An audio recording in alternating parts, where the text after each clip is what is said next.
Today, Psalms 1. This is the verse of scripture that I live by. I live by this, and if you are a member of Zion, you should live by this verse as well. I'm reading it purposely from the NASB version of the Bible, and it simply says, "And he will be like a tree planted by streams." Somebody shout streams.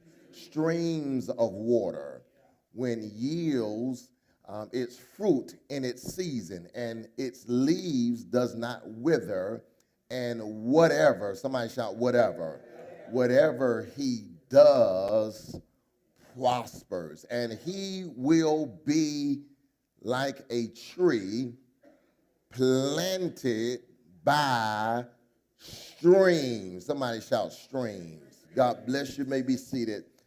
I want to teach from this subject today, success by the streams. Success by the streams. That real success only happens when you desire to live by the streams. It'll make sense in a moment. Streams are vitally important to your success.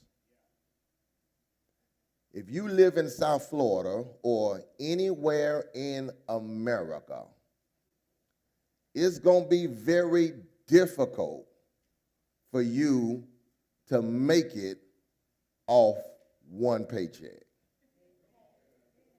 God help me today. Noah, we're ready for you. Noah, if you're going to make it in America, it's going to be very hard for you to make it off one stream. I want you to look at time. We all have 24 hours in a day. God gave us all the same amount of time. We may not all share the same skin color. We may not all have the same political desires, but we all have the same amount of time. The question is not about the time. The question is, what are you doing with the time God has given you? Because all of us have the same amount of time. The goal in life is to make the most amount of money in the least amount of time. Teach, Pastor, I'm trying. The goal in life is to make the most amount of money in the least amount of time. If you only have 24 hours in a day, my goal is if I'm going to spend 8 or 10 of those hours working, then I've got to maximize as much as I can do legally to make the most amount of money in the least amount of time. I want to use my time to make money legally so I won't have to serve time. God help me. I don't want to have to serve time. I want to use my time to make the most amount of money, the least amount of time. Donovan, you can put that up in full. You don't have to do it that way. Time. Somebody shout time. Time. This is what I want you to focus on in time. You need to use your time to do at least three things: earn wealth, enjoy wealth, or establish wealth. Somebody shout earn wealth, enjoy wealth, establish wealth. What I mean? You spend time earning wealth, earning money. You also spend time enjoying the money that you earn. Now, somebody say, well, when am I going to have time to sleep? Well, I put sleeping in the enjoyment category. The reason I put sleeping in the enjoying category is because, for me, it's hard to sleep good when I'm broke. Okay, God. My ability to sleep good and enjoy sleep, y'all, is when I can go to sleep and feel like I can wake up and my car still be outside. And because I've earned wealth, I then have the ability to enjoy wealth. I told you last week, I hate going on vacation with people that can't enjoy it. I work hard to earn it so that at some point I can enjoy it. And there's nothing wrong with you enjoying it if you earned it.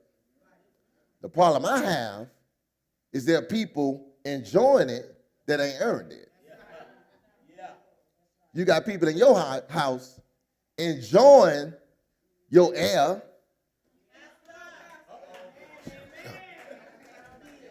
your food, your cable.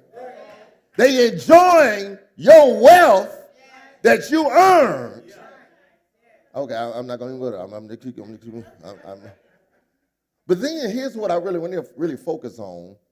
I want you to embrace the fact that I got to use some of my time to establish some wealth. In other words, I've got to carve out a portion of my life that I can establish wealth. Establish means to start or create something that is meant to last. Starting something or creating something that's meant to last, which means I've got to try as much as possible to use my time and my wealth to establish something that can last past my retirement, because that job only going to give you a certain amount of years to work there. And once you start getting old and getting gray and getting slow, they're going to start slowly, y'all not helping me, ease you right on out the door. And when they ease you out the door, they care nothing about how you're going to pay your bills. So it's my job to use my time to start or create something that's meant to last. And the thing that I want for you to embrace is creating streams. Somebody shout streams. So the best way to create this wealth is by creating revenue streams. Somebody shout streams. Revenue streams means that I have more than one way that money can flow into my house. Because if you live long enough, if you have a singular source that's controlled by man, then they can easily cut that source off. And if they cut that off, especially, I'm not after nobody when I say this, especially if your stream is the government. Okay, y'all. if your stream is a government check, then you living on a loose string. Because there are people right now in Tallahassee and in Washington doing their very best to cut that stream.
Streams is perhaps having a career, perhaps having investment, perhaps having a side hustle. I work for somebody, that's my career. I use my career, maybe, whether it's a 401k, whatever it is, retirement plan, investment. Then I got something I'm doing on the side. When I create that picture of streams, then I'm guaranteed to always have something coming in. Because the goal is not for me to work and just struggle. The goal is for me to work so I can be successful. And let me just say this, you can be saved and successful. Teach, Pastor. Nowhere in the scripture does Jesus said, I died so that you might struggle. God, I wish I had Bible readers. He said, I came that you may have life and have it more abundantly. So don't get upset. You go to that church, they talking about prosperity. What you want them to talk about? Poverty? No. It's okay for you to be saved and be successful. I don't love God and come to church just so I can be poor and live just so I can have a seat in the kingdom. That's all right. That's all right. As long as I know. I want a seat in the kingdom. But I can have a seat in the kingdom and a nice house down here. Y'all, okay. I can have a seat in the kingdom and go have me a steak and a lobster when I want to. I can have a seat in the kingdom and not drive a car that's gonna break down every 5 miles. I don't have to pick one over the other. I don't believe that Jesus Christ died for us so that we can spend the rest of our lives struggling. So we gain this knowledge about how can I be saved and also successful. And the way to do it is by making sure that you're not relying on a singular source. Somebody shout singular source. Please don't think of this as being arrogant.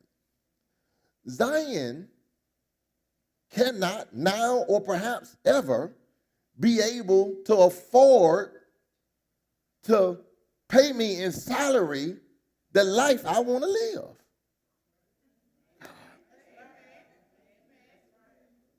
And I'm okay with that.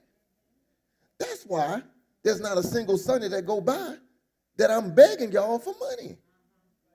Because I realize that while it's every man who works ought to get a fair wage, I'm not trying to live off the backs of the church. God help me. I'm living how I want to live, so I do other stuff so that I can live how I want to live. And I do that so that when I drive what I want to drive, wear what I want to wear, and live what I want to live, I ain't got to listen to church folk who think that they were responsible. Y'all not helping me. Oh, I paid for that vacation. You a lie. I paid for that. If it wasn't for us, you a lie. Because I'm not living. Don't ever give anybody in your life that much power. That's why your boss treats you the way they treat you. That's why people on your job treat you the way they treat you. Because they want to know, I treat you like a dog because without me, you won't eat. The devil is a liar. So I don't get stuck on a singular source. I become successful by creating streams. You are working for money, but money can also be working with you and for you. I work for money, that's one side, so that money can begin to work with me and for me. I work for money so that money can begin to work with me and for me. Now I'm going to show you how to do it. Tony Gaskin, one of the people I follow as it comes to wealth, says this about wealth. If you don't build your dream, someone else will hire you to build theirs for you. If you don't build your dream, someone will hire you to help build theirs. I said one more time. If you don't build your dream, someone will come and hire you to help build theirs. You got to determine, am I going to use all of my time helping build somebody else's company?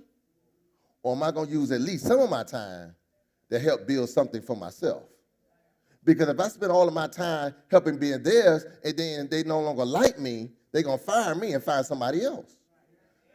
I've got to help build something for me and my family, because I told you last week, my boys rely on their father. So I can't just spend all of my time building for somebody else. I've got to use some of my time to help build something for me. How do you do this? I'm glad you asked. I want to put a couple of people on the screen. Maybe you'll recognize them. Oprah Winfrey, Shaq, Tyler Perry. All of these people, two of them are billionaires. One of them is very close to it. None of these people became wealthy by doing one thing. God help me. Oprah didn't become a billionaire by just hosting a talk show.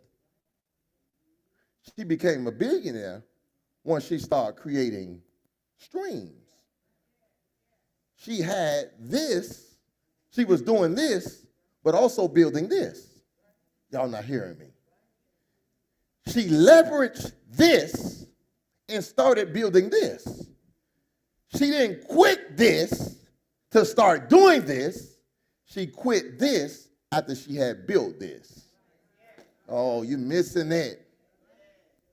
She used this and started creating old magazine, this, that, and now that I have this established, I can leave this so that I can focus on this.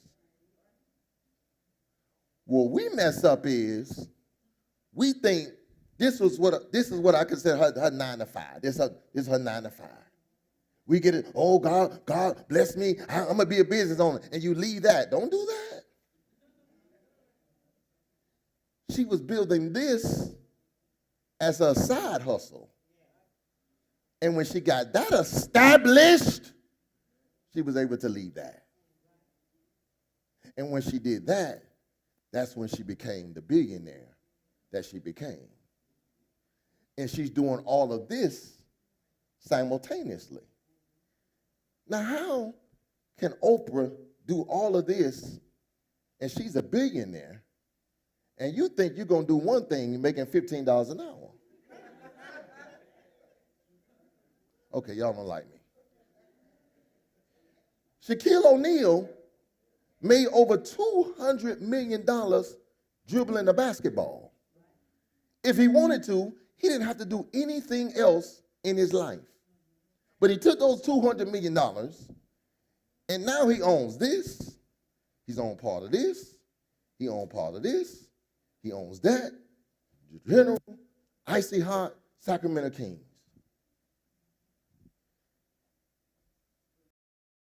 He got streams, and he's on TV. Made $200 million, but still has streams. But yet you work hard after 8 hours, and you fall asleep.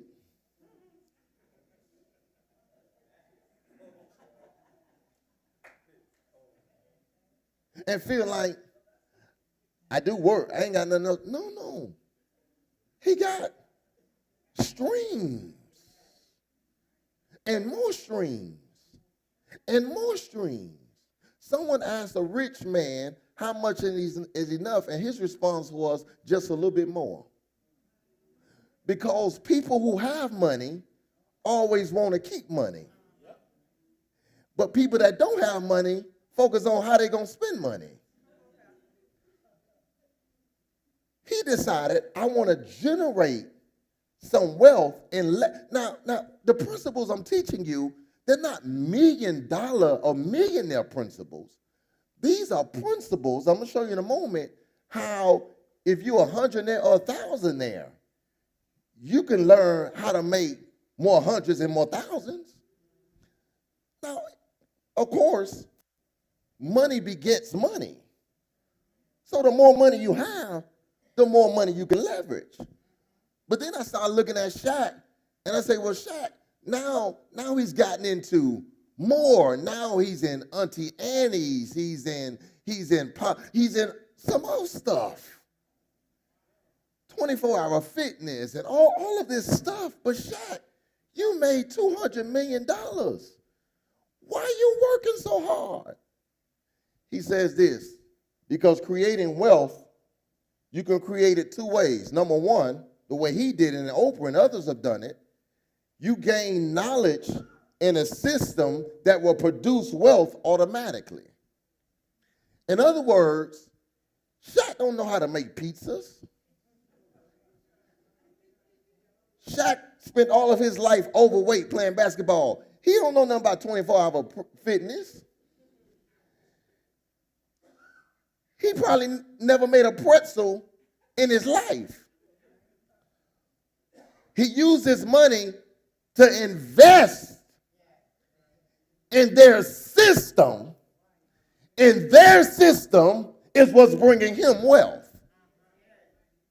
Come here. You do not have to always have knowledge in something you put your money into. You can own a house or another house. You ain't got to be no realtor to own a house. It don't take going to college to know how to collect a rent check.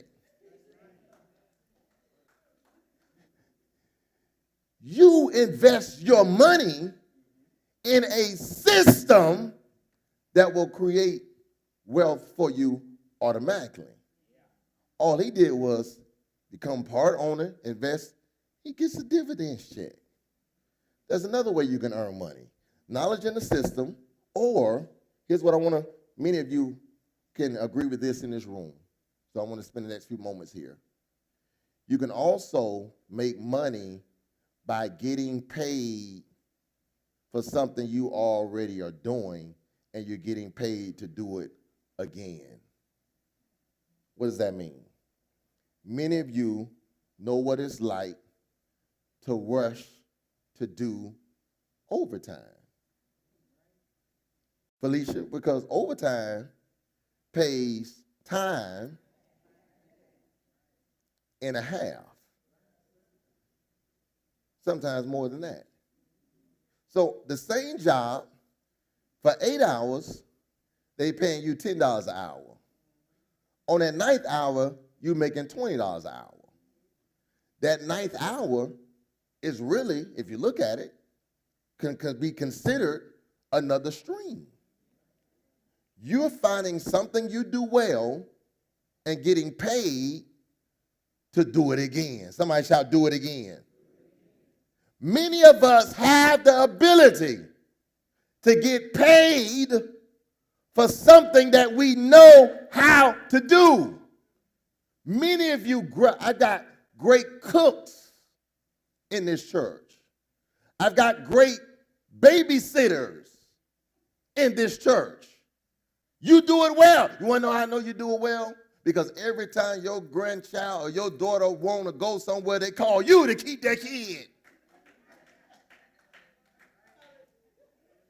That means you do it well. You cook well. The reason I know you cook well, because everybody in your family, when they hungry,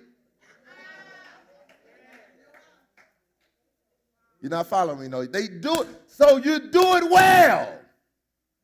But the problem is, you're not earning any income for doing it. Why would you allow your child to pay unknown babysitter $100 every time they drop their child off and not give you a penny from dropping them off to you? Okay, y'all getting mad. Why would you allow them to go and eat and dare to now overeat it?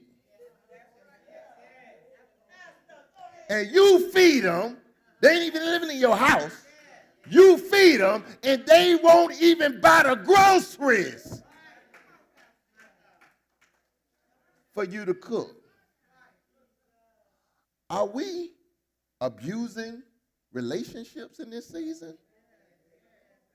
Are we allowing ourselves to be abused in this season? And I watch you pay all this money over here, and you only bringing them to me because the person you pay not available, but you ain't offered me a dime. Y'all ain't liking me. You pay XYZ this amount of money to clean your house, wash your clothes, and won't pay me nothing? No, that's not love. You being pimped.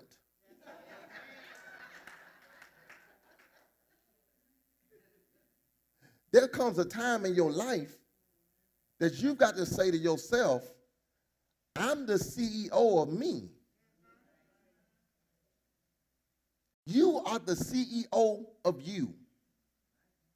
You have the ability to leverage what you do well and get paid to do it again. Most teachers become tutors on the side.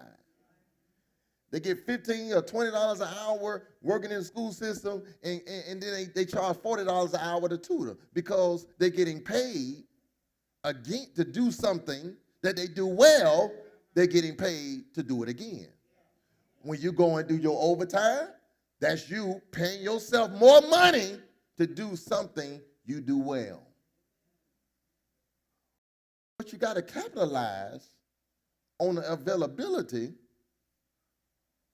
of the opportunity. You can't just do them 8 hours and know you're struggling, know you broke, and just go home and talk about I'm tired. I told you, it's hard for me to sleep well. I don't know how some of y'all do it. It's hard for me to sleep well and be broke. And you watch people in your house go fast asleep, snoring, and don't have a dime to their name. This mentality has plagued our community. That there's nothing that's going to come to you in the area of success if you're not willing to work for it. So because we're not willing to work for it, we go and try to get on the fast track and end up serving time. So when I discovered that I am the CEO of me, now I get to determine how I want to divvy out my services. So as pastor, when people see something that I do well, I don't just take a phone call and let them milk everything out of me. No, if you want to talk to me, here's an invoice. Okay, well, y'all, because you're trying to extract information out of me for nothing. That helps me to determine who values my time. If you ever want to know who really values you, put a price tag on it. I don't care if it's nothing as, Grandma, make me a pie. Okay, go get me the stuff. If they're not willing to give you the stuff, okay, boy, y'all, they don't want a pie.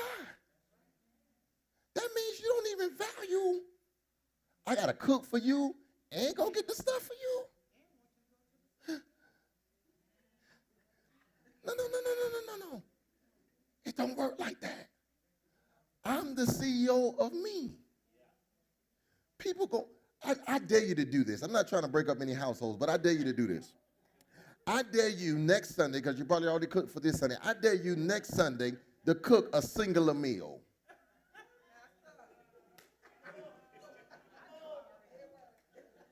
A single meal. I'm talking about just enough.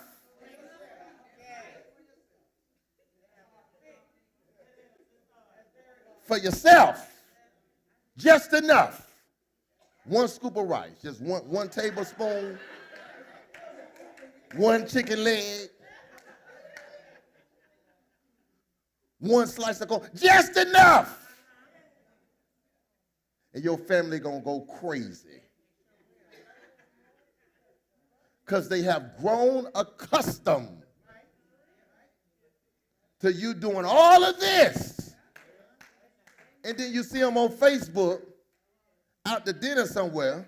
Y'all, okay, God help me today. And half the food they're eating, they paying hundreds of dollars for, don't taste nowhere near as good as the stuff you cooking for them. but you're afraid. I'm the CEO of me. You come here every Sunday because I'm a good cook. It's okay for me to benefit for the work I'm doing. And if you don't value my work, you don't value me. And I discovered, especially during the pandemic, I discovered that I was in a position where I'm talking, Kim will tell you, I was talking to people 10 hours a day and was barely getting a thank you. This part, all over the country, this part, I said, no, I got to fix this. I said, you know what, man, schedule a time that we can talk. Give me your email, and I need to email you something. And I emailed them an invoice, and I never heard back from them.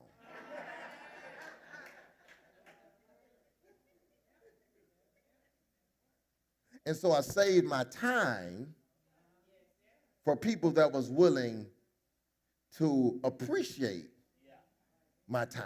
And I'm not talking about thousands of dollars, but what I'm saying is sometimes just putting a small value on something changes people's perspective. Somebody shout, I'm the CEO of me. I'm the CEO. I'm the CEO of me. I'm the CEO of me. What I do here at Zion, I do for those that I pastor. So you get the best of me. You get the best of some. You get the best of my gifts. I'm your pastor. But if you go to a church and your pastor ain't teaching you nothing, don't think you're going to come and milk me when you don't even value me enough to attend our church. Y'all not helping me. Oh, pastor, would you counsel me? My pastor, no, I don't like the way he counsels. Okay, that'll be $75 an hour.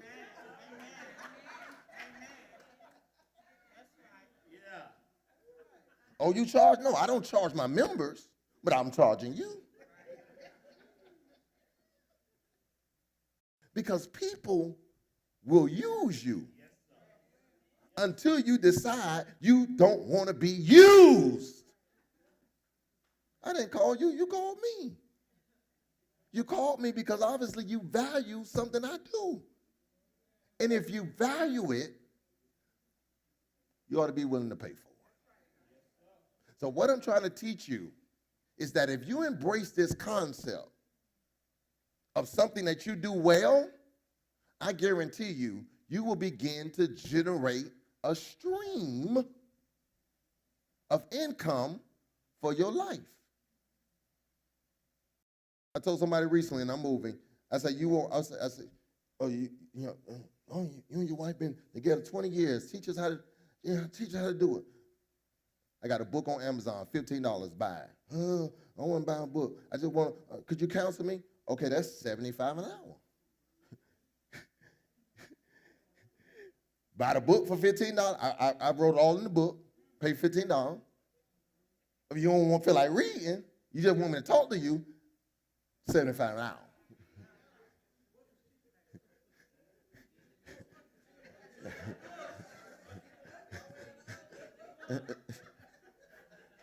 You pick your poison.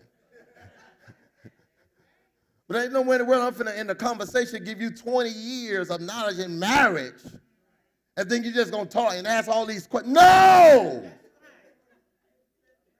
This is a stream for me. And when you discover that you get to control what you want to do with your time, people will begin to treat you differently. Here's what I want you to see about streams, and I'm moving. Streams, for me, they're not designed necessarily for me to be my survival. Streams, for me, is surplus. Somebody shout surplus. I create streams. Remember last week we talked about budgets. I create streams that are meant to be my surplus. It's not my main source.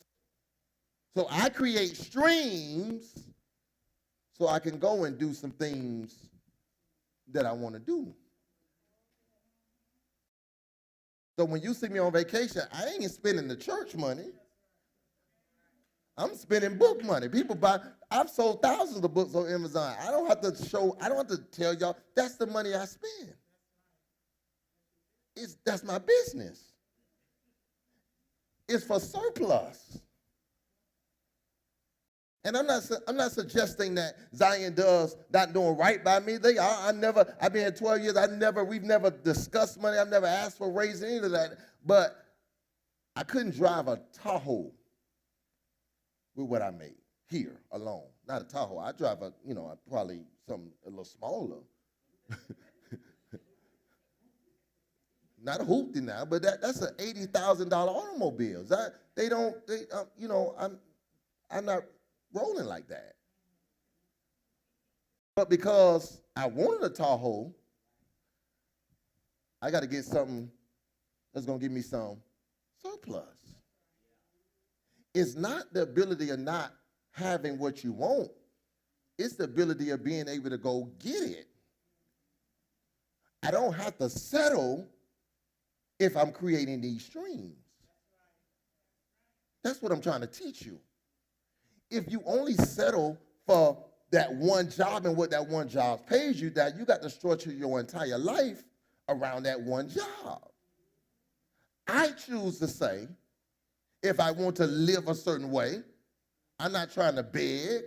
I'm not trying to steal. I'm not trying to spend an hour with a money line. I'm not trying to do that. I create a stream. Secondly, streams need to have what I call significance. Somebody shout significance. In other words, once you start making extra money, that money needs an assignment. Teach, Pastor, I'm trying. When you start making extra money, that money needs an assignment. Do not cash that check until you figure out what you're going to do with it. If not, you're going to blow it. Your surplus needs significance.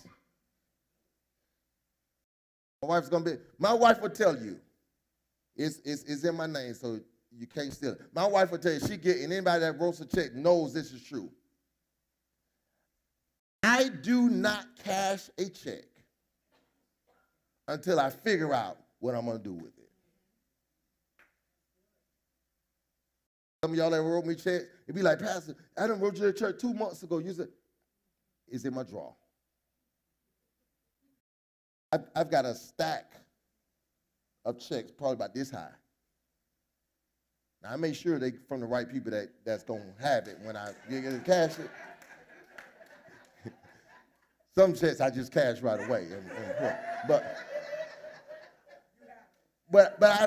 this is, as my children would say, this is not cap. I've got a stack of checks about this high because I don't know what I'm going to do with it yet. I say, okay, let's go. I want to go such. We're getting ready to have a 20th anniversary. I want to go here. Okay, this check.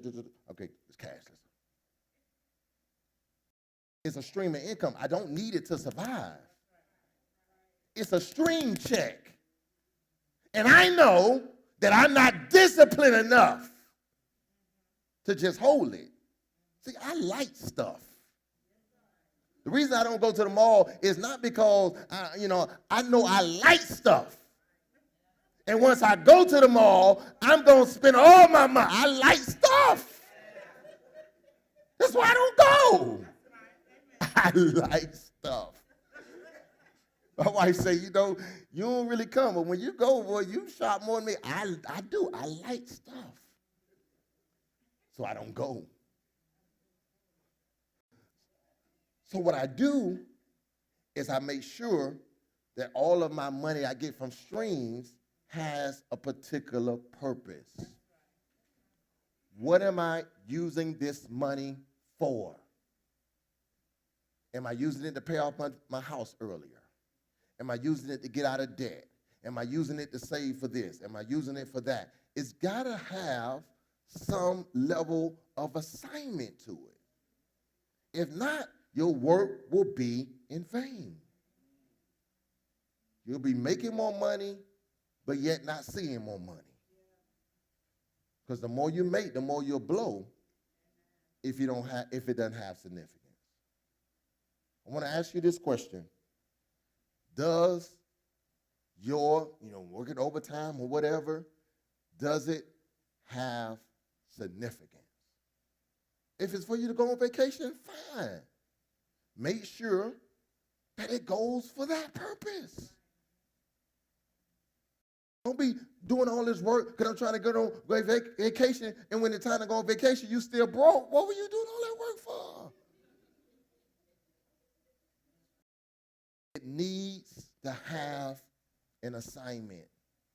I want to suggest the best thing you can do with extra money is work your tail off to get out of debt. Somebody shout debt. Debt is the number one killer in our community. We're in too much debt. So what I want you to know is that any extra money you get, use a lot of that money for debt. This is a season where everybody, ballers and shot, you're getting, $6,000, $7,000, $10,000 checks and still in debt. That money wasn't meant for you to go to the mall for Louis. No, use that for debt. Everybody wants the American dream. Give me 5 minutes, I'm done. Everybody wants the American dream. They say the house is the American dream. The American dream is not the house. The American dream is to own the house. See, when you sign that little paper, and you get them keys, you still don't own the house. It's not yours. The goal is to pay for the house. The goal is for the house to be paid in full. That's the goal. But here's another goal. As fast as possible. Not 30 years. They give you the house. We're going to give you 30 years to pay for it. They give you 5 years to pay for a car, but 30 years to pay off a house? And my grandma say, something in the milk ain't clean with that. There's something wrong with that. Something wrong with that. 30 years? Something wrong with that. What we've learned to do with extra is to pay extra money on this so we can get to this. So Pastor Gunner taught us in the homework shop, and we live by this principle. Think about this. For every one extra payment towards principal, 4 years gets cut off the balance. Y'all, that was worth the price of admission right there. For one extra payment. One, somebody shout one. One extra payment. This is how much money they making off people who own houses. It takes off 4 years on your principal. So if you work a little overtime, instead of going to the mall and spend that little $1,500, put that towards your payment. It'll knock off 4 years. It go from 30 years to 26 years off one extra payment. 13, instead of 12, 13 payments. See, this is what I'm going to tell you when you're signing your papers. Here's my little calculations. If your monthly payment is $1,500 a month, and you pay off your house with that principal in about 10 years, if you use that 30-year formula, you'll save $360,000 at the year of the 30-year loan. Because if you paid it off in 10, now you have 1,500 times 12 times the 20-year balance you have, they give you 360. See, if you go 30 years, all you'll have is a paid-off house, and that's it. So when I teach wealth, this is the knowledge nobody's teaching in our community. This is the knowledge. So Pastor Gonda said he used this theory to own 7 properties. So if you see him pulling up in a Bentley, he had that church and sold, and no. This. So, Kim and I, we use this principle. God is blessing us by favor to now kind of be in this real estate game a little bit.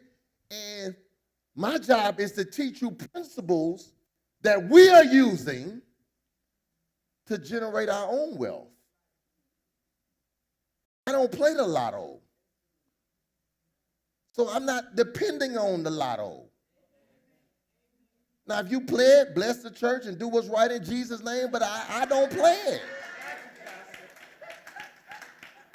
I don't play it. We don't play it. I don't know how to play it. I'm just being honest.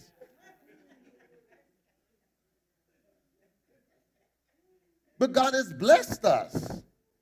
The house we're in is almost $500,000 in equity alone. By using this principle. So we always got $500K in the bank. Just because of this. By owning a house. That's it. So when you hear people talking about everybody ain't gonna be no homeowner, you're gonna be a homeowner and own something, you're gonna have to pay for somewhere to live the rest of your life. Don't listen to broke people with broke mentalities about your wealth. Everybody ain't mean to be no homeowner. So you're going to be in your 80s.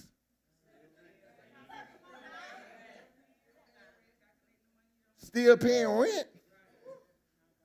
Oh, you think when you get old, they're going to start letting you live for free? But you and I know, you hear people say that. This man right here, I was doing research for this, and I discovered that this man right here was working for Walmart. He was the oldest guy in Walmart. At 82 years old, he was still working. Somebody put his story on social media, and this was January 4th of this year, and they raised $108,000 through GoFundMe for him to retire. He was the oldest working man at Walmart, and Walmart didn't retire him. GoFundMe retired him.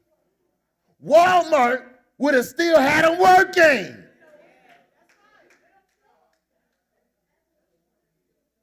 And it was not some of the people work there because they just want something to do. I understand that. But a majority of the people are working at Walmart because at some point in their life, nobody told them that they would get old one day. And there are companies that are set up and designed to hire ignorance. Oh, don't worry about your age. We'll hire you. We just need a body. Them folk don't care nothing about you stealing them little packs of chips in their store. They put the oldest man at the car. They don't care nothing about that. Just act like you're doing something. Just greet them with a smile, and we'll pay you $10 an hour. I'm done. Here's what you discover. When you get old, it is easier to enjoy money than it is to earn it.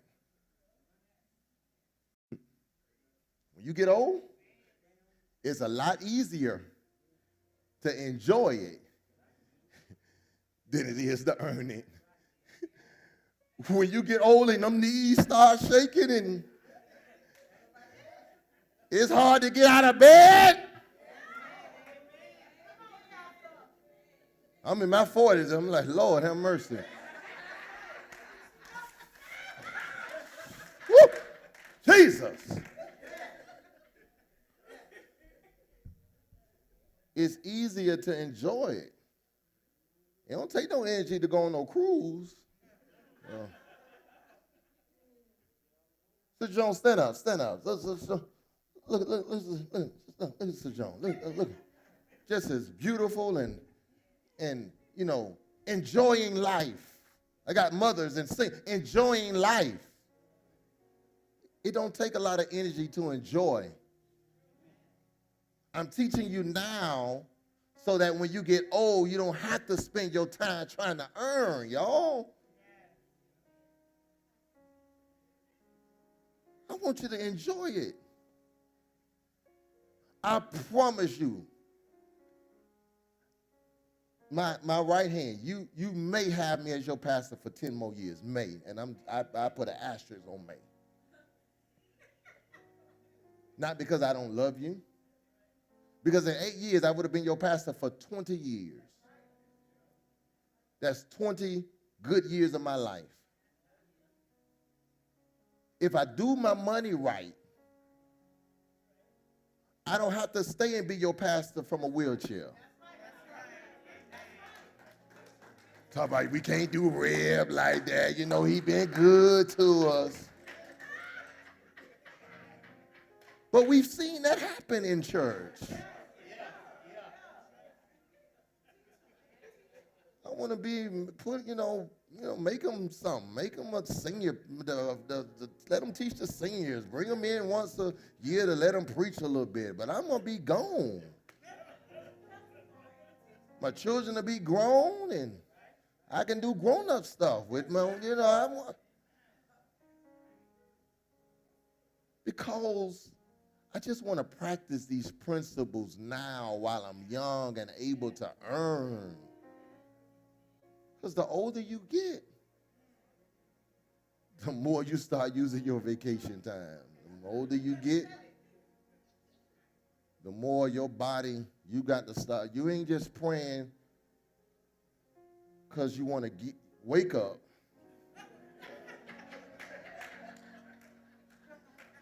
You praying for the Lord to help you get up. Lord, I got to get to this job today. And I'm just 40. So, and there's humor in this, but when we talk about being positioned to prosper, if we're not teaching this stuff, it's just a nice shirt. I want, if nothing else becomes of my legacy, it is 10 years from now. You say, Pastor, I started using these principles. I saw Erica, she was doing a checkoff list of things that she's accomplished before 40. I said, you got one more. Get that house paid for. And by using these principles, that'll be on her to-do list. Sister Angela Hudson, a few years ago, Pastor, when you start talking about that, I use this. I got the deed now. To see people that was in poverty state start exercising these principles and begin to be positioned to prosper. You got desires, you got dollars. At some point, you want them to come together and marry each other. Here's my desire over here, here's my dollars. I want them to get to know each other. I want them to come together and marry each other. My desires and my dollars come together. That's all I want. Whatever it is you desire, you want your dollars to be able to help you do that. Last thing, streams. I got to say this because people are guilty of this. Don't, because people will do this, y'all. Don't let your streams get shortcutted because people know you got a mainstream. In other words, You know, you got a little business on the side and people say stupid stuff like, I ain't gonna make them rich. Why you gotta charge me that? Or you a pastor, why you gotta charge me $75 out? Me being a pastor ain't got nothing to do with you wanting counseling. People love to call your pockets. Me being a teacher ain't got nothing to do with me doing your hair as your petition. One don't have nothing to do with the other. Don't let people, nah, grandmama, why you got to do this? You ain't got nothing to do with that. What I'm making over here ain't got nothing to do with what I'm making over here. Ain't none of your business. We spend $10 at the food truck. Oh, they so high, make them rich. $3 for water, and then go to the hotel and pay $10 for that same bottle of water. Don't let people shortchange you. My wife would tell you, I'm teaching stuff that she had to tell me. Don't let people devalue you because they think you got it from somewhere else. These streams are separate sources. One has nothing to do with the other. If you worked at McDonald's from 5 to 6, and you went to Burger King starting at 7, Burger King ain't paying you based on, since you worked at Burger King, we only gonna pay you $8 out. The devil's a lie. One ain't got nothing to do with the other. Too many people in our community, we believe in shortchanging each other. Why I got to pay you to do that? Why you can't do it? Nothing in life is free. Don't allow yourself to be shortchanged or cut off because of people. And the best way to do that is don't try to do these streams with people you know. That's my last thought. Most people, I had to learn very quickly, whatever stream I have, whatever business I'm trying to do, if it's going to be successful, I can't rely on familiarity. The people that will cut you off the most are people with your last name.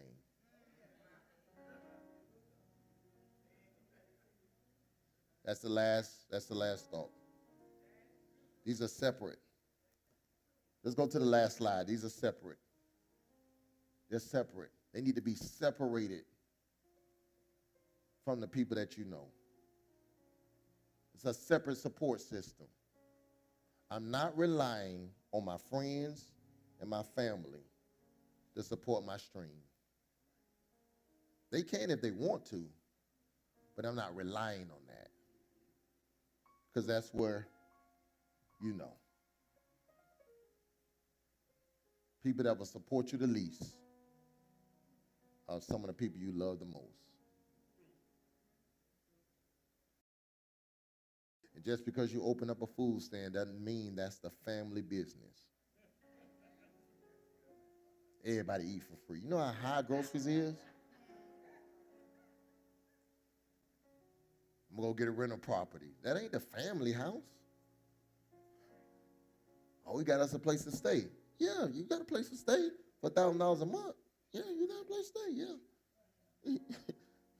Stand with me. In our community, what plagues us the most is our own people. I wanted to show a picture of this, and maybe I'll show it next week. You look at other ethnic groups and Mexicans and Cubans, and it'd be about 45 of them living in one house. And you know what they're doing? They saving up their money. That's what they're doing. They saving up their money. And if you follow them, you'll see them slowly but surely. One of them be gone. Another will be gone. Another be gone. Another be gone. Because we took this $3,000 a month mortgage and we split it up. And while we were splitting it up, we was also saving. So we came together and created a system that eventually we will all be wealthy simultaneously. But what we do, we bring everybody in the house and only one person. And if you dare to say something to your cousin, there's going to be a fight.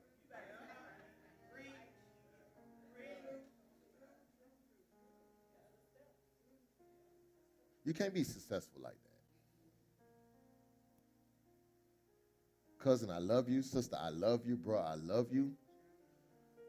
Child, I love you. Daughter, I love you. Son, I love you. But you can't stay nowhere for free.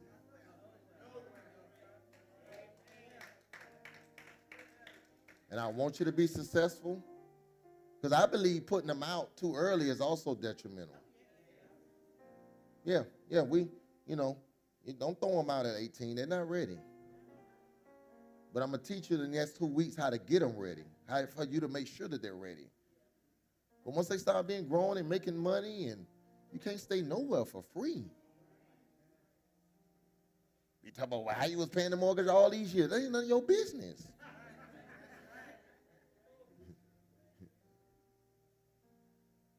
I want you to be successful by streams. God has just blessed me. Streams, man. Church, pastor, I try to do my best. But I never wanted to be a pastor that begged and borrowed and got to have 2 weeks of anniversaries. Y'all come support the pastor. I don't like clothes like that. I don't like church like that. They coming on 2 weeks for y'all to give $1 every night, and I got to dress up and look cute and procession in. Oh, no! I ain't going to give but $1. Whatever you're going to give, you're going to split it up. I'm going to give $10, and he's going to have 10 services. He's going to get $1 a night. And I got to dress up, go to the bait, and drive every night. Oh, yeah, looks so cute tonight. No. I'd rather do something else. The Bible says you ought to bless the man of God. You ought to do that. But you know my heart. You know my heart. I'll never be that type of pastor. I want to teach you how to be successful, how to use your time wisely, how to figure out a way to create another revenue source for your life, young or old, doesn't matter. If you begin to practice these principles, you'll start living a more successful life. Savior divine, we trust your word that says that you wish above all things that we may prosper and be in health. God, we have strategically taken time out of our calendar not to shout and jump and hoop and holler, but to teach principles as it relates to our health. Your word says that your people perish because of lack of knowledge. God, I pray that this knowledge is going to produce wealth, substantial wealth, wealth that can be passed on, and principles that can be passed on for generations to come. I pray that the poverty curse is broken, that because of these principles, our children will be blessed. Our children's children will be blessed. I pray that those under the sound of my voice who did not know, who were lacking wisdom and knowledge, God, will use this day and use this month, not that they may give more tenth, but they may have more of the 90. I thank you for this time, and I thank you for all that you've done for me personally, that I may share with your people now. Bless us. Continue to grow us, not just spiritually, but financially. We claim greater wealth in this season of our lives. God, as you do these things, we will continue to give your name the praise, the honor, and glory. It is in Jesus' name we pray. All those who love the Lord said amen. Somebody shout greater wealth, greater wealth.